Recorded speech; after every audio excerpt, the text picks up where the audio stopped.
Hey, this is Randy, and today we're going to learn about the average rate of change of polynomials. This video will be more graphically focused, and the next video will be more algebraically focused. Let's do this.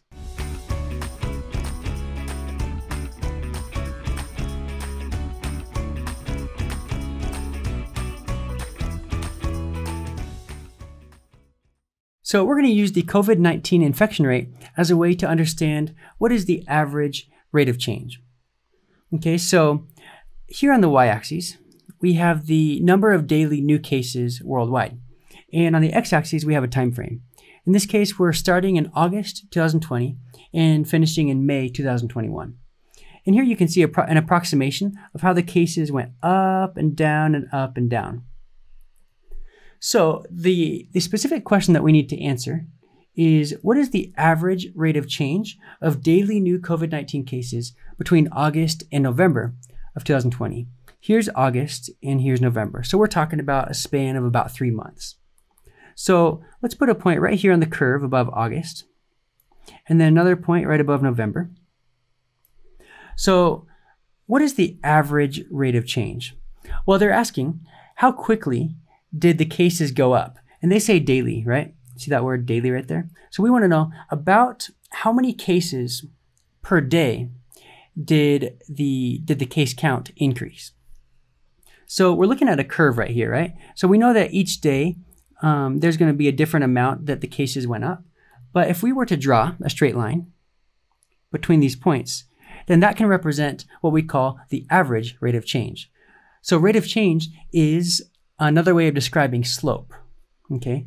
Now, what is slope? Well, slope is the vertical change which we can describe using delta y divided by the horizontal change which we can describe using delta x. Okay. That is the change in y, so vertical, divided by the change in x. So let's find the change in y over change in x for this line segment that we just drew. And then that'll give us the starting point for how we're going to get the average rate of change. Okay, so what is the initial y value right there? Well, we know it's between the 200,000 and the 400,000, right? And for simplicity, we're just going to say that this number right here is 285,000. 285,000. So in August of 2020, there were 285,000 new cases being discovered each day. Okay, and let's do the same thing for November. If we draw a line over to the y-axis, we know that number is going to be between 600,000 and 800,000. And for simplicity, we're going to say that that number was 645,000 new cases discovered each day. So we're going to say 600, wait a second here, 645,000 new cases discovered each day. Okay, so what's the difference between this y value and this y value? Well, we can just do 645,000 minus 285,000, and we get that that number is 360,000 more cases per day discovered in November than in August. Okay, now what's the change in x? Well, let's put this in terms of days. So we're talking about a span of about 3 months right here. August, September, October, right? All the way till the beginning of November. So I'm going to put a little mark right here. Okay, so there's the time frame that we're talking about. 3 months, we're going to say that that's about 90 days. Okay, so 360,000 cases over the course, let's draw this part again right here, over the course of 90 days. So let's write here, on the right of 360,000, we'll write cases, and then next to 90, we're going to say days.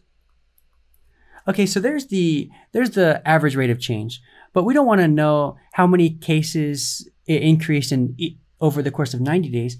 We want to know how many cases per day. So all we need to do is do 360,000 divided by 90. And when we do that, we get a nice and clean number, which is 4,000 cases per day. Okay? And that is the average rate of change of daily new COVID-19 cases between August and November of 2020. So let's do another example here, a little bit more abstract this time. So this time, instead of the COVID-19 situation, we just have a quadratic graph. And this graph is y equals x squared plus 2x. And the question is, what is the average rate of change of y, that is, the rate of change of this graph, between the following intervals? Okay, so the first interval is between x equals -4 and x equals -3. So x equals -4 is right here, and x equals -3 is right here. So let's draw a point corresponding to each of those x values on the graph. So that point at x equals -4 would be right there on the curve, and the point corresponding to x equals -3 would be right here on the curve. So just like in that first example, we're going to draw a straight line between those 2 points and then find the slope of that line, and that will give us the average rate of change. So this slope is going to be down 1. Let's try that again here. It's going to be down 1, 2, 3, 4, 5. So that's -5. And then to the right 1, right? So to the right 1. So delta y over delta x, in this case, is going to be -5 over +1. We can get rid of those there. So -5 over 1 can be simplified to be -5. That is the average rate of change between -4 and -3, those two x values. All right, let's do that again, starting with x equals -3. So a point, let's see here. Here's x equals -3, and then on that curve, it's going to be a point right above that, right there. So x equals -3, and then x equals 1. Here's x equals 1, so the point corresponding to that x value is going to be right here, right? Now you'll notice that the vertical change between this point and this point, that is delta y, is 0, right? Because they're both at the exact same y value, which is in this case 1, 2, 3. Okay, so delta y is going to be 0, 0 over, and then what is the x value, x change? 1, 2, 3, 4, right? So 0 over 4, simplified, is an average rate of change of 0. Okay, so that second one is an average rate of change of 0. So we'll erase these points here and do the last example. All right, this time we need to find the average rate of change of y between x equals -1 and x equals 1. All right, so where is x equals -1? Let's see here. Here's -1. So that point on the graph is going to be right here, right on the curve. And then x equals 1 is where we were before. X equals 1. Okay, so this time we're going to draw that, that line again and find that slope. So rise over run delta y over delta x.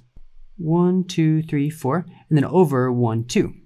And those are both positive because it's up and to the right. So up 4 is going to be delta y is 4 over delta x is 2. 4 over 2 simplified is 2. So that average rate of change between -1 and 1 is a value of 2. And with that, we are finished with the first video on average rate of change of polynomials. And remember to always be clever.